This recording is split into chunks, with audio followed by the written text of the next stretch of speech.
جی السلام علیکم ورحمۃ اللہ ناظرین، آپ کے سامنے ہم ایک تازہ پروگرام کے ساتھ حاضر ہیں۔ ہمیں جوائن کیا ہے ظفر صاحب نے کینیڈا سے۔ ناظرین، آپ کے سامنے آج کل جو صورتحال ہے سیاسی طور پر، وہ پاکستان کی بڑی ہی کہہ لیں کہ گمبھیر ہے، کیونکہ عدم اعتماد کی تحریک اور عمران خان کا جاننا اور شہباز شریف کا وزیر اعظم بننا، اور اس طرح پھر مظاہرے ہونا، عدالتوں کا انوالو ہونا، آرمی کے اوپر کچھ باتیں کرنا، سوشل میڈیا کے اوپر جو کچھ کہا گیا ہلکا پھلکا، یا کسی حد تک میں کہتا ہوں سخت بھی کہا گیا۔ اور یہ جو عالمی منظر نامہ ہے، اب صورتحال ایسی ہے کہ ملک و ملک جو ہے وہ مظاہرے ہو رہے ہیں۔ پی ٹی آئی جو ہے ان کے ورکر جو ہیں، ادھر ناروے میں بھی کل ہوا، مطلب ہر ملک میں جو ہے انہوں نے اپنا احتجاج ریکارڈ کروانے کے لیے کال دی ہوئی ہے کہ یہ جو گورنمنٹ ہے، یہ جو عدم اعتماد ہے، یہ بالکل غلط ہے، یہ ٹھیک نہیں ہے، اس کو جو ہے واپس لیا جائے۔ اور بہر ایک عجیب سا سما ہے جس میں کہ غیر غیر یقینی سی صورتحال جب پیدا ہو چکی ہے کہ اب آنے والے دنوں میں ہوگا کیا۔ بہرحال سیاسی صورتحال کا جائزہ بھی لیں گے، لیکن اس سے پہلے ہم ظفر صاحب سے جو ہے وہ پوچھتے ہیں کہ مطلب یہ جو لیڈرز ہیں ہمارے، کیونکہ ہم پاکستان سے تعلق رکھتے ہیں تو ہم بات ان کی کریں گے، ان میں جو اس وقت جو ٹرینڈنگ میں ہے عمران خان، جو کہ پہلے بھی تھا فارمر کرکٹر اور بہت بڑا سٹار ہے، پاکستان کا ہیرو ہے، اس میں کوئی شک نہیں۔ تو دیکھتے ہیں کہ اس کا آنے والے دنوں میں کیا لایا عمل ہوتا ہے۔ جی ظفر صاحب السلام علیکم۔ السلام ظفر صاحب، یہ آپ کے سامنے صورتحال ہے اس وقت، تو پہلے یہ بتائیں کہ عمران خان جو ہے وہ، آپ اس کو کیسا لیڈر جو ہے وہ سمجھتے ہیں؟ آپ کی نظر میں کیا ہے؟ میرا سیاست کے بارے میں نا، ہاں جی، دو باتیں کہوں گا۔ ایک تو مشتاق احمد یوسفی کا بڑا مشہور جملہ ہے سیاست کے بارے میں کہ دنیا میں جہاں کہیں بھی جو کچھ بھی ہو رہا ہے ہماری اجازت اور مرضی کے بغیر ہو رہا ہے۔ بالکل صحیح۔ اور ایک احمد مشتاق کا ایک شعر ہے کہ موسم گل ہو کے پتجھڑ ہو بلا سے اپنی، ہم کے شامل ہیں نہ کھلنے میں نہ مرجھانے میں۔ تو مطلب نا، سیاست سے زیادہ میرے لیے عمران خان کی شخصیت یا ان کا طرز عمل جو دلچسپی کا پہلو ہے وہ یہ کہ جسا مجھے تاریخ سے دلچسپی ہے، اور مطلب آپ یوں کہہ لیں کہ ایک سیاسی تاریخ میں یا پاکستان کی سماجی تاریخ میں عمران خان کا کیا مقام بنتا ہے۔ تو میں یہ سمجھتا ہوں کہ عمران خان ان ریاستی پالیسیوں کے نتیجے میں پیدا ہونے والے ان ریاستی پالیسیوں کا منطقی نتیجہ ہے جس کے نتیجے میں ایسا لیڈر سامنے آیا جو کہ مطلب نارسسسٹ ہے، اپنے آپ کو بہت عقل مند سمجھنا، اگریسو ہونا، ٹوٹلیٹیرین طرز حکومت رکھنا، قابو رکھنا اپنے سارے میں، اور وہ ریاستی پالیسیاں ہیں پاکستان کی آئین کے ذریعے پاکستان کے سماج کو تھیوکریسی میں ڈھالنا۔ جب پاکستان بنا تھا تو اس کی جو اسٹیبلشمنٹ اور بیوروکریسی اور فوج اور جو پوری ریاست یہ ملی تھی، یہ سیکولر ریاست ملی تھی۔ انگریز ایک سیکولر ریاست دے کے گئے تھے۔ اس سیکولر ریاست کے تھیوکریٹک ریاست بننے میں کا آغاز قرارداد مقاصد سے ہوتا ہے، پھر آئین آتے ہیں، اور پھر تو جو مذہبی طرز حکومت کے اندر ایک اختیارات کی کنسنٹریشن ہوتی ہے، اس کا ایک جھلک ہمیں عمران خان کے اندر نظر آتی ہے کہ وہ اختیارات کو اپنے پاس رکھنا چاہتے ہیں, اپنے قابو میں رکھنا چاہتے ہیں. تو عمران خان صاحب مجھے ان ریاستی پالیسیوں اور پاکستان کی سماج اور ریاست جس ڈائریکشن میں جا رہا ہے اس کا ایک منطقی نتیجہ نظر آتے ہیں. ٹھیک ہو گیا. یہ جو ڈائریکشن کی جب آپ بات کرتے ہیں تو آپ اس کس ڈائریکشن کا ذرا تھوڑا سا اس کا بتا دیں کہ وہ ڈائریکشن کون سی ہے؟ ڈائریکشن وہی ہے جس کی بنیاد پہ پاکستان بنا تھا کہ مذہب کی بنیاد کے اوپر. مذہبی یعنی کہ جو پورا معاشرہ ہے وہ مذہبی بننے جا رہا ہے, یہ آپ کا خیال ہے؟ ریاست, صرف ریاست, مطلب اگر ہم یہاں پر ریاست کا لفظ استعمال کریں نا تو اس کے اندر سماج بھی آ جائے گا اور سماج کو چلانے والے ادارے بھی آ جائیں گے. یہ مطلب اگر آپ یہ کتاب پڑھیں, یہ میرے پاس پڑھی ہوئی ہے ڈاکٹر اشتیاق کی جنا, اس کو ملا. مطلب یہاں پہ جو مسلم لیگ نے نعرہ لگایا تھا پاکستان بنانے لے کے, اسلام خطرے میں تو میں پاکستان بنانا چاہیے, اور یہ نعرہ آج تک گونج رہا ہے پاکستان میں کہ مطلب اسلام خطرے میں ہے. یہ وہ سمت ہے اس ریاست کی جس میں یہ ریاست جا رہی ہے. مذہبی معاشروں کا المی یہ ہے کہ وہ اپنے مذہب کو خطرے میں ڈال کر جو ہے وہ لوگوں سے اختیار لیتے ہیں, کیونکہ انڈیا میں بھی یہی نعرہ چلتا ہے کہ ہندو خطرے میں ہے, ہندو خطرے میں. مذہب سر, اگر آپ گاندھی صاحب کو سنیں نا تو وہ ایک بڑے مزے کی بات کرتے ہیں کہ آپ مذہب سے وہ کام لینے کی کوشش مت کریں جس کے لیے مذہب بنایا نہیں گیا. تو اور ایک بات یہ, دوسری بات میں یہ کہنا چاہتا ہوں کہ جو جدید جمہوری اصول ہے وہ مذہبی طرز حکمرانی سے براہ راست متصادم ہے. مذہبی طرز حکمرانی یا تھیوکریٹک سٹیٹ کے اندر ایک ٹوٹلیٹیرین گورنمنٹ, ایک کلی مختار کل قسم کی ایک حکومت کا تصور آتا ہے ایک مذہبی ریاست کے اندر. جمہوری ریاست اس کے بالکل اپوزٹ سائڈ پہ کہ جس کے اندر جمہور کی آواز, جس میں سب کی آواز شامل ہو, جس میں ایون جو لوگ جانتے ہیں کہ امریکہ, کینیڈا اور جرمنی, ناروے میں آپ رہتے ہیں اور لندن وغیرہ میں کوئی ایک بل آتا ہے, اس بل کے اوپر اگر اپوزیشن کی ویلڈ آرگومنٹس ہوتے ہیں تو اس کو شامل کیا جاتا ہے, اور اس کا یہ ہے جمہوری ریاست کا تصور. آن دا ادر ہینڈ ایک مذہبی طرز حکمرانی کا دعویٰ کرنا اور ایک لوگوں کو یہ خواب دکھانا کہ ہم مذہبی طریقے سے حکمرانی کریں گے اور تمہارے لوگوں کے مسائل حل ہو جائیں گے, وہ طرز حکمرانی بالکل ایک مطلب ایبسلیوٹ کنسنٹریشن آف پاور ہے جو کہ جمہوری اصولوں کے متصادم ہے. ہاں جی, کیونکہ مذہبی معاشرے میں وہ جاتے ہیں, بے شک انہوں نے طرز حکومت جو ہے وہ جمہوریت ٹائپ رکھا ہوا ہے جی, یہ پارلیمنٹ ہے, یہ سینٹ ہے, اور لیکن جو بھی قانون آتا ہے وہاں پر پھر وہ چونکہ بنیاد جو اس کی ہے وہ ہے جی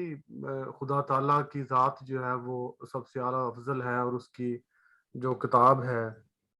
پاکستان کی بات کریں تو مذہبی لحاظ سے اسلام کی, تو انہوں نے وہاں سے اس کا فتویٰ لینا ہوتا ہے کہ کیا یہ آیا درست ہے کہ نہیں, اس کے اوپر عوام کی رائے تو پھر ختم ہو گئی. میں اس میں تھوڑا سا نا ایڈ کرنا چاہتا ہوں, یہ جو عمران خان صاحب کی موومنٹ چل رہی ہے اور جس طریقے سے چل رہی ہے اس میں سوچنے کی بات یہ ہے کہ جو کسی بھی معاشرے میں نا سر, جو اس کو چلانے والے, اس کی ڈرائیونگ فورس, اس کا انجن یا اس کو لیڈ کرنے والے جو اشرافیہ یا اعلیٰ طبقہ ہوتا ہے پاکستان میں, وہ upper class, upper middle class کے پڑھے لکھے بچے جو مطلب قادیان جو یونیورسٹیوں کے, جیسے قادیان یونیورسٹی, پنجاب یونیورسٹی, بلامس, مختلف درجوں میں جو اعلیٰ تعلیم رکھتے ہیں اور مطلب اچھی نوکریاں کریں, یہ پاکستان, یہ معاشرے کا, پاکستانی معاشرے کے 22 کروڑ عوام کا وہ حصہ بنتا ہے جو پاکستان کی ڈرائیونگ فورس ہے, پاکستان کی مین پاور ہے, پاکستان کی برین پاور ہے, پاکستان کا G D P, industrial production, اور اکنامک گروتھ بڑی حد تک ان لوگوں کے اوپر مطلب ڈپینڈنٹ ہے, یا یہ وہ پالیسیز بناتے ہیں, ان کا کنٹریبیوشن, ان کا رول, ان کی ڈیسیژن میکنگ پاکستان کی ریاست کو چلانے میں کافی زیادہ ہے. ان کا اوور ویلمنگلی میجورٹی کافی زیادہ ان کا جو رجحان ہے وہ عمران خان کی طرف ہے. کوشچن یہ پیدا ہوتا ہے کہ کیوں ہے ایسے. عمران خان کا جو مثلاً ایک بڑا جو مذہبی اخلاقیات میں مذہب میں اخلاقیات تو بڑی اہمیت حاصل ہے. عمران خان صاحب کا جو طرز تخاطب ہے وہ مطلب کسی طرح بھی کوئی مطلب جس طرح لوگ اس کو بہت کرٹیسائز کرتے ہیں یا اس کو کچھ اچھا نہیں گردانتے. نمبر 1. نمبر 2 یہ کہ عمران خان کا طرز حکمرانی مطلب نواز شریف سے بھی زیادہ کچھ لوگ کہتے ہیں کہ حاکمیت والا تھا, ایک حاکمیت. تو یہ اس رجحان اس چیز کی نشاندہی کرتے ہیں کہ پاکستان کے پڑھے لکھے طبقے میں کیا رجحانات ہیں. وہ اپریشیٹ, اس کو یہ رویے اچھے لگ رہے ہیں, اس کو ایک aggressive totalitarian kind of government. اور یہ ساری چیز, اصل کوشچن سوچنے والا یہ ہے کہ یہ آخر ایسا سب کچھ یہ طبقہ کیوں سوچ رہا ہے. ہاں جی ٹھیک ہے, لیکن یہ آپ کی بات ٹھیک ہے, وہ ایسا ہے اتھارٹیرین ٹائپ کا اس کا مائنڈ سیٹ ہے اور وہ کرنا چاہتا ہے. لیکن اس مائنڈ سیٹ سے جو اس نے اچیو کی ہیں چیزیں, جو اس کو کامیابیاں ملی ہیں, اس کا مطلب ہے کہ کسی حد تک اس کا جو مائنڈ سیٹ ہے جو ورک کر رہا ہے. اچھا دوسری اور بات ہے کہ میں نے اس میں جو چیز نوٹ کی ہے, کیونکہ اس کا ایک موٹو ہے, وہ اس کی باتوں سے لگتا ہے کہ وہ واقعتاً لوگوں کی جو کہ بیچارے نچلے درجے پر ہیں ان کی وہ خدمت کرنا چاہتا ہے. اس کے پیچھے چاہے اس کا ایک متحرک جو ہو سکتا ہے وہ شوکت خانم ہاسپٹل اپنی والدہ کی وجہ سے جو اس نے بنایا اور وہاں پر اس نے خدمت کا ٹھانا, پھر اس کی اور پھر اس کو ملک لیول پہ جو اس کو دوست, یعنی کہ جب وہ لوگوں کو دیکھتا ہے نا, اس نے مطلب جو بیان کرتا ہے وہ, پھر اس کا جب میں نے دیکھا جب سعودی عرب کا وہ کراؤن پرنس آیا تھا محمد بن سلمان, اس نے جب اس سے بات کی تو اس نے بڑی ہمبل طریقے سے یہ بات کی کہ جو ادھر لوگ ہیں کام کرنے جا رہے ہیں وہ میرے بڑے دل کے قریب ہیں اور ان کا خیال کیا جائے, اور اس طرح کر کے, یعنی کہ اس کو جو لوور طبقہ ہے نا اس کے درد کا احساس ہے, وہ کرنا بھی چاہتا ہے. اس نے اپنا گاہیں تک بنائی, اس نے لنگر خانے تک بنائے کہ کوئی بھوکا نہ سوئے. یہ اس کے پھر اساس جو کارڈ ہے, میں نے خود پچھلے دنوں پاکستان گیا تھا, لوگ مثال کے طور پہ ایک ہاسپٹل ہے اس میں ڈیلائسس ہوتے ہیں جن لوگوں کے گردے وغیرہ کام نہیں کرتے, تو ان سے جب میں نے بات کی تو وہ کہتے ہیں جی جب سے یہ اساس کارڈ یہ بنا ہے تو ہمارے پاس رش زیادہ ہو گیا ہے, کیونکہ لوگ اب دیکھیں ایک دفعہ ڈیلائسس کروانے کے تقریباً 7,000 روپے لگتے ہیں اور ہفتے میں 3 ہوتے ہیں اگر آپ ایک ایوریج دیکھیں کروانے چاہیے جو ریکمینڈڈ ہے. لیکن جس کو یہ پرابلم ہے بیچارے کو, وہ ہفتے میں 1 دفعہ کرواتا ہے کیونکہ اس کے پاس اتنا نہیں ہے. لیکن جیسے ہی ان کو اساس کارڈ ملا ہے وہ ہفتے میں 2-3 دفعہ کروا رہے ہیں کیونکہ 10 لاکھ کا بیلنس ہے اس کے اندر. یہ جو اس نے چیزیں کی ہیں, دیکھیں پہلی بات تو یہ ہے کہ ریاست غریب ہے اور آبادی بہت زیادہ ہے, یہ کسی طریقے سے کنٹرول نہیں آ رہی. میں یہ سمجھتا ہوں ذاتی طور پر کہ پاکستان کا مسئلہ کچھ بھی نہیں ہے, صرف آبادی ہے. صرف آبادی کو اگر یہ کسی ایسے طریقے سے کنٹرول کر لیں اور جو ہے اس کو رجسٹرڈ کر کے ایسے قابو کیا جائے کہ ایک بندے کا ڈیٹا جو ہے وہ ان کے, یعنی کہ بس اس کے علاوہ اگر آپ دیکھیں اناج کے لحاظ سے, نوکریوں کے لحاظ سے, بہت ہے، مطلب کھانا پینا کھلا ہے. اگر آپ کرپشن کو روک لیں، چوری ڈاکے کو روک لیں، بدعنوانی کو روک لیں، ملیں لگی ہوئی ہیں، زرعی زمین آپ جاتے ہیں، خود کفیل ہر چیز کے اندر. آپ یقین کریں کہ کوالٹی ایسی چیزوں کی کہ ادھر ناروے کے جو سٹورز ہیں، برانڈڈ سٹور کپڑوں کے، وہاں پر میں نے عمران کے دور میں پہلی دفعہ، 20 سال ہو گئے مجھے ظفر صاحب ادھر، پہلی دفعہ میں نے میڈ ان پاکستان کپڑے لٹکے دیکھے.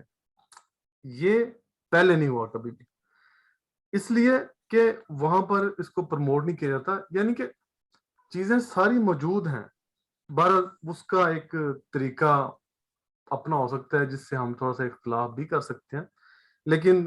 میری ذاتی رائے میں وہ کچھ کرنا چاہتا ہے. لیکن کچھ مذہبی جو ٹھیکیدار ہیں، وہ کچھ سیاسی، بہرحال یہ ایک ایسی چیز ہے جس کو شاید ہم ختم نہ کر سکیں. اچھا، آپ کے خیال میں کیا لگتا ہے، اب جب اس کے عدم اعتماد کے آنے کے بعد وہ اتر گیا ہے، تو اب کیا ہوگا آپ کے خیال میں؟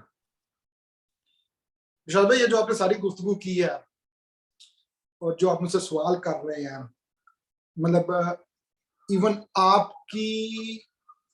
پوری جو گفتگو ہے وہ بڑی حد تک ریفلیکٹ کرتی ہے کہ ایک پاکستانی کے دماغ میں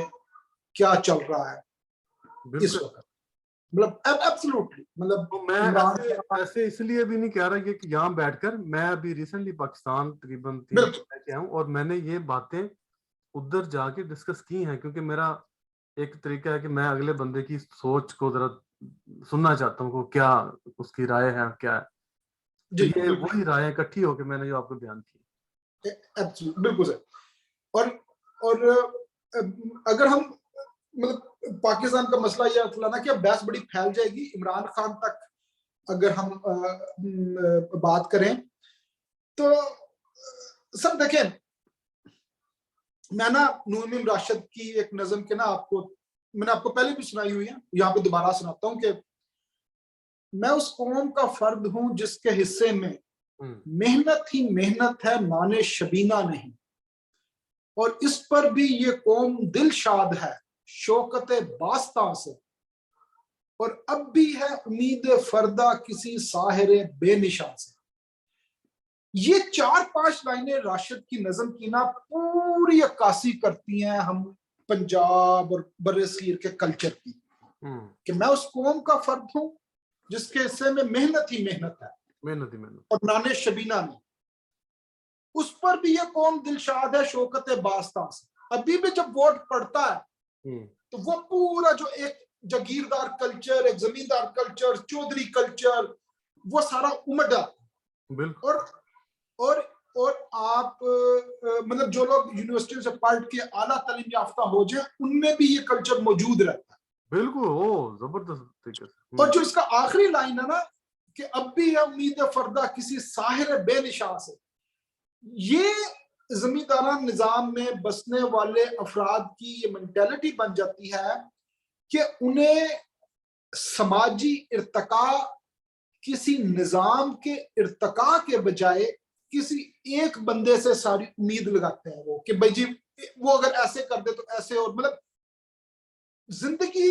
مطلب نسلیں لگتی ہیں سماج کو بننے میں، ریاستوں کو بننے میں. اس چیز کو سمجھانا انٹیلیجنشیا کا، اشرافیہ کا کام ہوتا ہے. بالکل.